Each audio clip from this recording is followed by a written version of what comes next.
మనిద్దరి మధ్య ఏదో జరిగింది. మీరిద్దరూ ఆ విషయాన్ని దాస్తున్నారు. నాతో చెప్పు సంజయ్. తన మనసులో ఇంకా రాఘవ్ మీద ప్రేమ ఉంది. ఇందుక వాడితో కాపురం చేయకుండా తప్పించుకుంటోంది. నా ఇంటికొచ్చి నా కొడుకుని నన్ను తప్పు పడతావా? వెళ్ళు, ముందు బయటకెళ్ళు.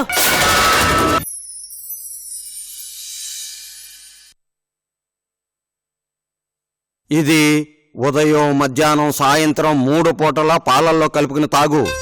రేసు గుర్రంలో పరుగుతావు. లేచిపోయిన పిల్లం తిరిగి వస్తుందా సార్? ఇప్పుడున్న పెళ్ళం లేచిపోకుండా ఉంటుంది. వెళ్ళు. తీసుకోండి సార్. వస్తాను సార్.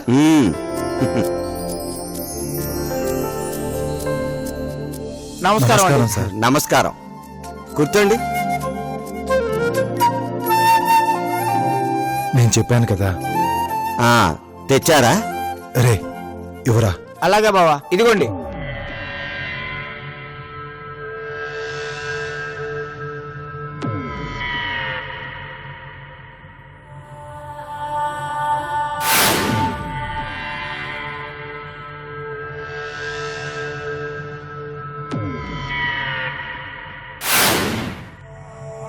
మీరు ఇక్కడే ఉండండి, ఇప్పుడే వస్తాను. అలాగే సార్. ఏంటి బావా ఇదంతా? రే ఇక్కడ ఏం జరిగినా నువ్వు నోరెత్తకూడదు, ఎవరికి ఏం చెప్పకూడదు, అర్థమైందా? అలాగే బావా.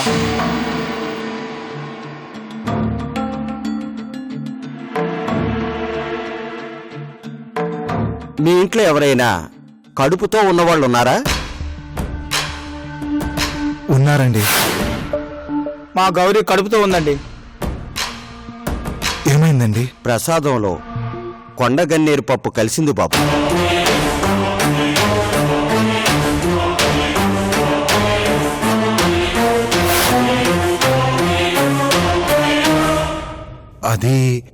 అది తింటే కడుపులో ఉన్న బిడ్డతో పాటు తల్లి కూడా చనిపోయేది. ఏంటండి మీరు చెప్పేది నిజమా? పోలేరమ్మ తల్లి ప్రసాదం అని చెప్పినందుకు ఆ పోలేరమ్మ తల్లే ఆ తల్లి బిడ్డల్ని కాపాడింది. ఇకనైనా ఓ కంట కనిపెట్టుకుని ఉండండి. శత్రువులెవరో మీ ఇంటి చుట్టూనే ఉన్నారు. ఆ తల్లి బిడ్డల్ని చంపాల్సిన అవసరం ఎవరికుందో తెలుసుకోండి. అయ్యా, ఇలాంటిది ఏదైనా జరిగితే విరుగుడు మీ దగ్గర ఏమీ లేదా? అది ఉంటే ఇవ్వండి, ముందే మా గౌరీ చేత తినిపించేస్తాం. లేదు నాయనా, ప్రమాదం రాకుండా మీ జాగ్రత్తలో మీరుండండి. వెళ్ళిరండి. తీసుకోండి. ఉంటామండి. అలాగే. వస్తామండి.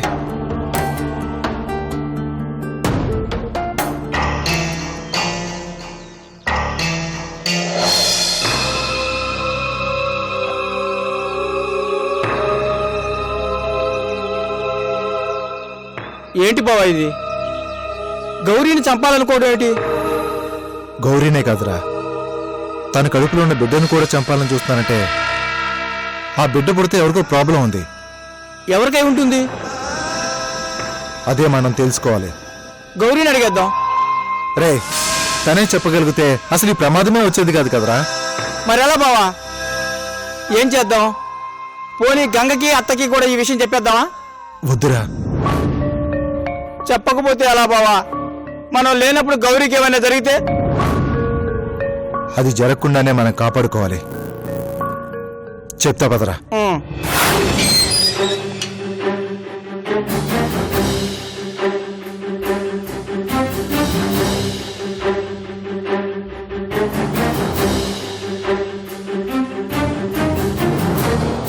ఏంటి బావా అలా ఉన్నా? ఏం లేదు. ఎంతసేపు అయిందిరా వచ్చి? ఇప్పుడే. ఇందుకు నువ్వు ఎక్కడికి వెళ్ళావు? గౌరీని తీసుకుని వెళ్ళి తాయెత్తు కట్టించుకొని తీసుకొస్తున్నాన్రా. మొన్నది జరిగినప్పటి నుంచి నాకు చాలా భయంగా ఉందిరా. ఏ క్షణంలో ఏమవుతుందో అని కంటి మీద కునుకుండడం లేదు.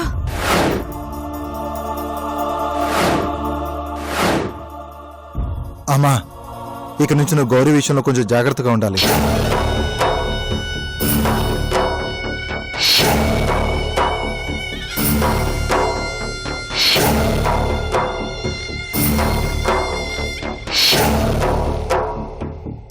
ఏమైందిరా?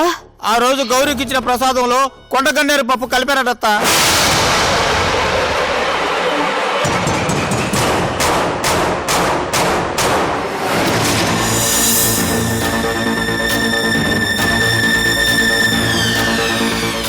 అమ్మో అమ్మో, కొండగన్నేరే. అది తినేసుంటే గౌరీ కడుపులో ఉన్న బిడ్డతో పాటు గౌరీ కూడా చనిపోయేది.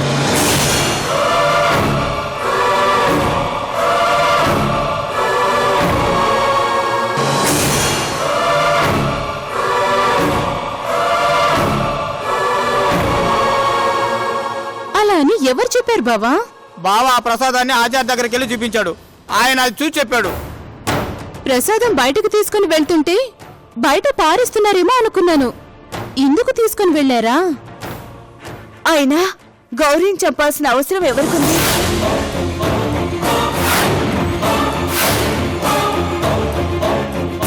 ఇది గౌరీని చంపడానికి చేసిన ప్రయత్నం కాదు, తన కడుపులో ఉన్న బిడ్డను చంపడానికి చేసిన ప్రయత్నం.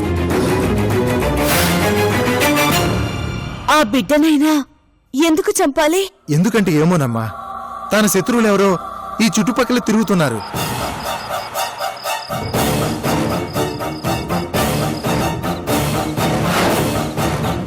ఆ బిడ్డ పుడితే ఎవరికో ప్రమాదం ఉంది. అందుకే తల్లితో పాటు బిడ్డను కూడా చంపాలని చూస్తున్నారు.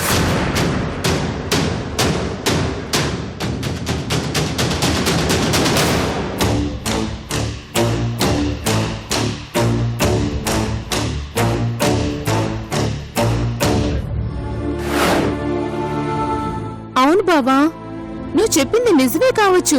నేను ఆ రోజు చెప్పాను కదా, గౌరీ చూడ్డానికి పెద్దంటి పిల్లలా ఉంది, తనకేదో పెద్ద కథే ఉండుంటుంది అంటే విన్నావా?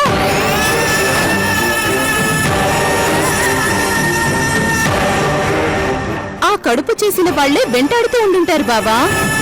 ఇది ఖచ్చితంగా వాళ్ల పనే అయ్యుంటుంది. గౌరీ బిడ్డని కంటే వాళ్ళ గురించి ఎక్కడ బయటపడిపోతుందా అని ఇదంతా చేస్తున్నారు. అవునరా, మనకెందుకు వచ్చిన గొడవ? గౌరీని పంపించేద్దామా? ఎక్కడికి పంపిస్తావమ్మా? ఇన్నాళ్ళు కాపాడి ప్రమాదం ఉందని తెలిసాక ఎలా పంపిస్తావు? కానీ కాపాడుకోవడం ఎలారా? మనమందరం ఉన్నాం కదా, ఓ కంట కనిపెడుతుంటే సరి. అవునవును, బావ చెప్పింది నిజం. గౌరీని నేను జాగ్రత్తగా చూసుకుంటాను కదా.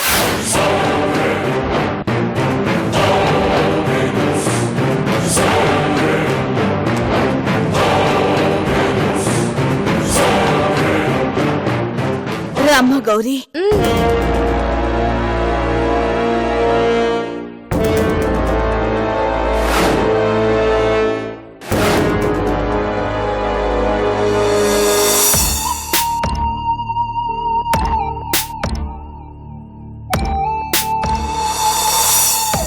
హలో, చెప్పవే గంగా, ఏమైంది? పెద్ద ప్రమాదం తప్పిందమ్మా. గౌరీని చంపడానికి మనమే ప్లాన్ చేశామని ఎక్కడ అనుమానం వస్తుందో అనుకున్నాను. అది మన మీదకి రాకుండా ఎవరి మీదకి పోయింది. అది చాలే దాన్ని అక్కడి నుంచి తరమడానికి. అయినా కడుపులో బిడ్డని చంపమంటే దాన్ని చంపడానికి పంపించావేంటి? అది చావకుండా బిడ్డలా చేస్తుందే. బిడ్డ చేస్తే అబార్షన్ అయిందనుకుంటారు, అది చేస్తే మర్డర్ చేయించామనుకుంటారు. ఇంకోసారి ఇలాంటి పిచ్చి పనులు చేయకు. చేస్తే కడుపే పోవాలి. దానికి ఇంకొక ప్లాన్ వేస్తాను. నువ్విప్పుడేమీ కదిలించుకో, అనుమానం వస్తుంది. నేనే ఏదో ఒక యాక్సిడెంట్ లా చేసి ఆ కడుపు పోగొడతాను. కడుపు పోతే దాని పీడలా వదులుతుందే, అందుకే దాన్ని కూడా. నీకు మరీ తొందర ఎక్కువమ్మా. ముందు ఆ బిడ్డ పోని. ఆ కడుపులో బిడ్డకి కారణం ఎవరు అని పైకి చెప్తున్నా, బావ కళ్ళల్లో మాత్రం ఆ బిడ్డ గురించి బాధ కనిపిస్తోందమ్మా. అది ఖచ్చితంగా బావ వల్లొచ్చింది. ముందు దాని కడుపు పోగొట్టి ఆ తర్వాత దాన్ని ఏం చేయాలో చెప్తాను కదా. సర్లే, నేనుంటాను. సరే.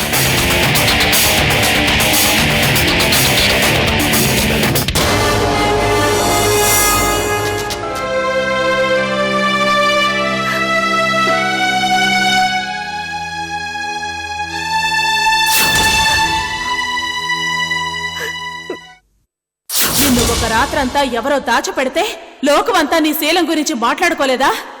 నిన్ను పెళ్లి చేసుకోవడానికి ఎవరూ రాకపోతే రఘు చేత నువ్వు తాళి కట్టించుకున్నావు.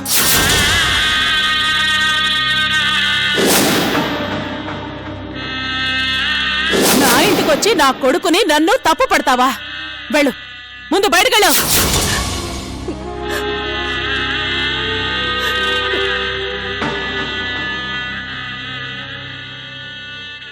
ఉషా, ఏంటి అలా ఉన్నావు?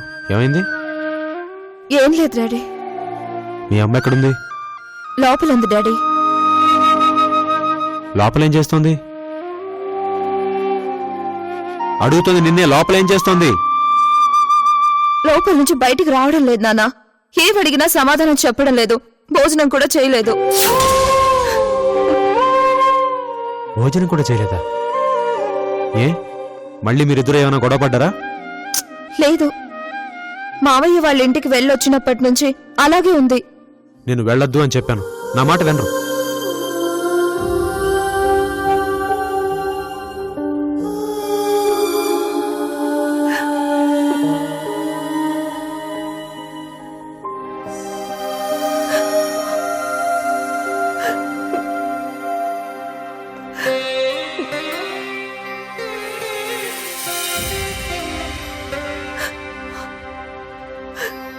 రేఖ,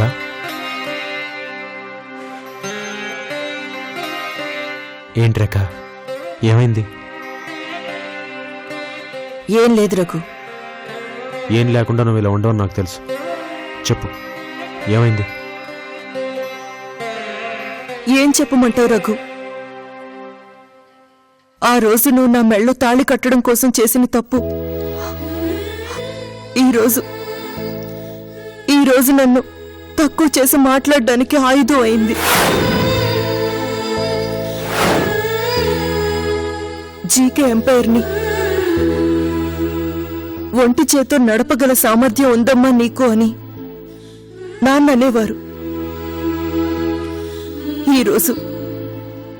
ఈరోజు జీకే గారి కుటుంబంలోనే నేను శీలం లేని ఆడదానిగా చిత్రీకరించబడతానని అస్సలు ఊహించలేదు రఘు.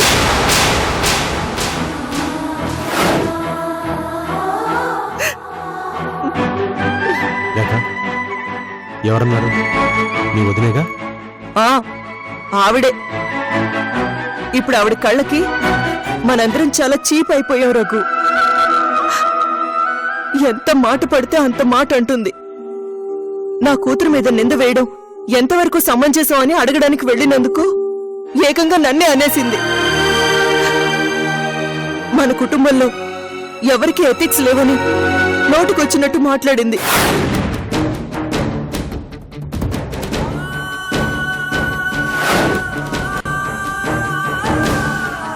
అందుకే నేను వెళ్ళొద్దు అన్నాను, విన్నావా?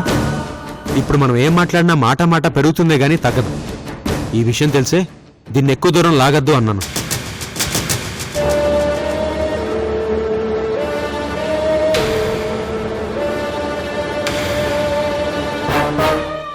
అంటే ఏంటి డాడీ? అత్తయ్య అన్నదే కరెక్టా? అమ్మని ఎలా పడితే అలా మాట్లాడచ్చా? అమ్మ ఎవరినే విషయం అసలు గుర్తుండి అలా మాట్లాడిందా? సంజయ్ నా మీద నింద వేసినా పర్వాలేదు, కానీ అమ్మనేమైనా అంటే మాత్రం చూస్తూ ఊరుకోలేను. ఏంటి ఊరుకోలేవా? ఊరుకోపోతే ఏం చేస్తావు? ఇప్పటిదాకా జరిగింది చాలదా? అందరి జీవితాలు ప్రశాంతంగా ఉన్నాయి, నీ వల్ల ఇన్ని సమస్యలు. ఇప్పుడు మళ్ళీ గొడవపడి కొత్త సమస్య తీసుకురావాలనుకుంటున్నావా? అమ్మని అవమానించారు అంటుంటే మీరు నన్ను తిడతారేంటి డాడీ? అసలు అమ్మ గురించి తనకేం తెలుసు? ఎన్ని కష్టాలు పడి మమ్మల్ని పెంచిందో అత్తయ్యకే కాదు మీకు తెలీదు.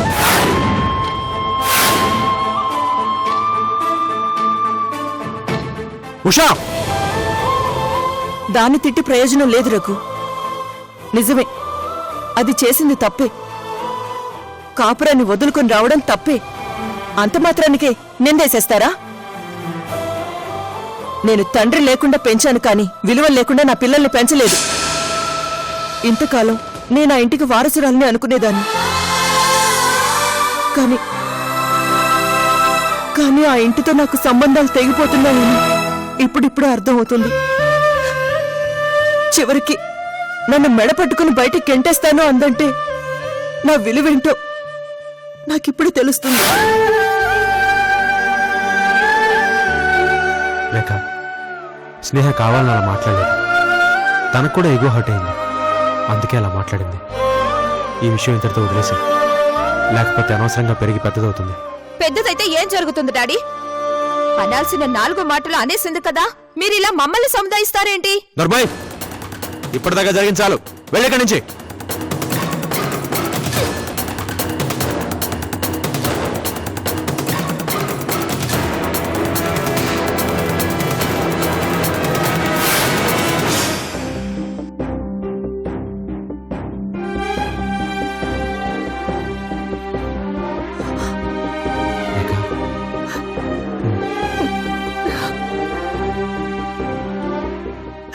నిన్నలా తక్కువ చేసి మాట్లాడడం నాకు చాలా బాధగా ఉంది. కానీ ఇప్పుడున్న పరిస్థితుల్లో మనం ఏం చేయలేం. బాధపడకు, ఓర్చుకో.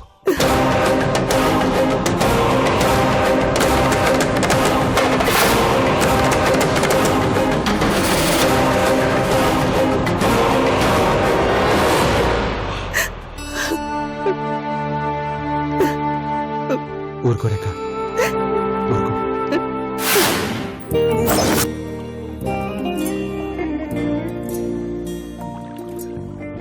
రైటా రాంగా? రైట్ అక్క. రైటా రాంగా? రైట్ అక్క. రైటా రాంగా? గౌరీ, రైట్ అక్క. ఏం ఆడుతున్నావు? ఇదిగో రైటా రాంగా. ఇక్కడ ఆటం కాదు, ఇదే ఆట. ఆ గోడకి ఆడతావా? అమ్మో, పడిపోతుందక్క. ఏం పడదులే, గౌరీకి ఈ ఆట చాలా బాగా వచ్చు. ఏం గౌరీ? అవునవును, నాకు చాలా బాగొచ్చు కదా. అయితే అక్కడికి వెళ్ళి ఆ చివరి నుంచి ఈ చివరి వరకు రైటా రాంగా అనుకుంటూ వచ్చావనుకో, నీకు నేను చాలా పెద్ద చాక్లెట్ ఇస్తాను. అయితే సరే. వద్దు గౌరీ, కింద పడతావు. నువ్వు ఉండవే, తను నడుస్తానంటుందిగా. చూడు, నువ్వు వెళ్ళు గౌరీ. చూడు.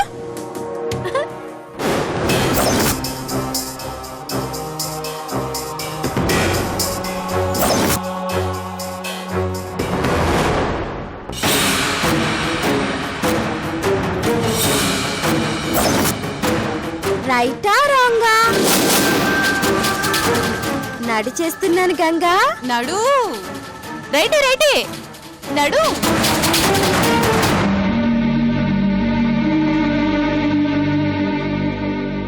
నడిచేస్తున్నాను గంగా. నడు.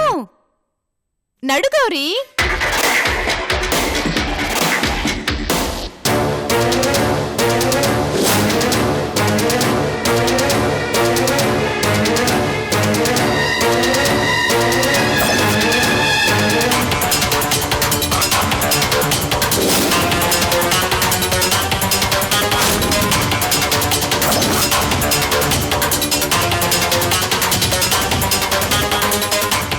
గంగా, నాకు పెద్ద చాక్లెట్ ఇస్తావు కదా?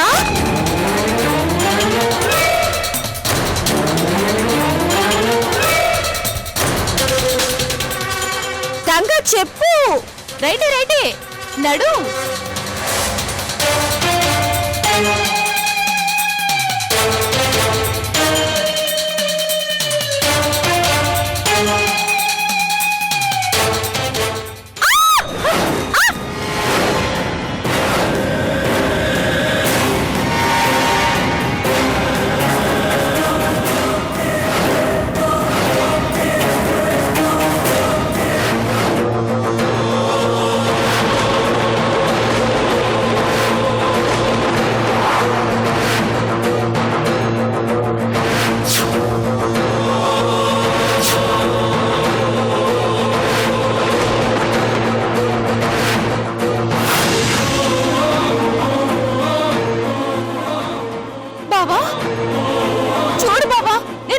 వద్దు అంటుంటే వెనుకుంటే ఎలా గోడెక్కిందో.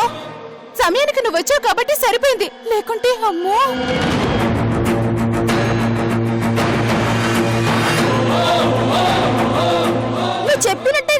వచ్చాను, మరి నా చాక్లెట్ ఏది?